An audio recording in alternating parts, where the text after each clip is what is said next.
Some of the epigenetic activity is to affect the readout of the genes. I go, how does it do that? And I say, well, look, you get 2 copies of each gene, one from your mother, one from your father. And in virtually every part of the biology, except for the immune system and the nervous system, you only use one of the pair of genes. So one of the genes has to be shut down, and the other one is the one that's going to be read.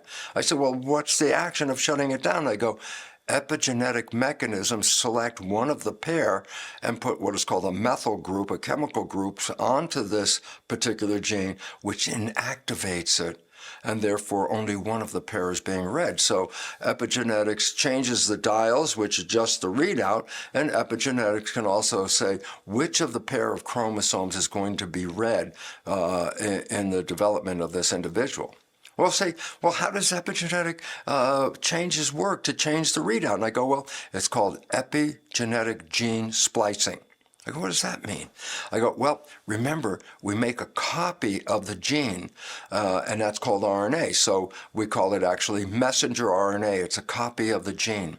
I say, so what? Well, let me give you an example. Let's say here's the messenger RNA from what is called the reading gene. And I go, so what's happening here? I say, well, you made a copy of the gene, the reading gene, and here's a copy. It's called RNA, and it's a copy of the gene.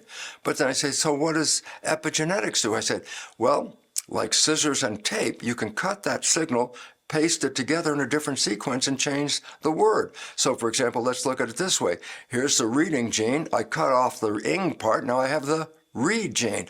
Or I have the reading gene, cut off the re part, and have the ding gene. Or I cut off the re and the and I left up with the add gene. Or I could cut out the middle of the message and then paste it back together and make the ring gene. What you're seeing on the screen right now is 5 different versions of the readout of the same gene. Now, it didn't change the genes. It's only affecting the copy of the gene called the RNA, okay? And I go, so why is this relevant? Why is this relevant? Well, you're only looking at an RNA with, 7 letters in it. Just figure this, an RNA could have 1,000 letters in it. And if you have 1,000 letters, you can cut that message up in so many different ways and put it together in so many different ways. I say, well, guess what?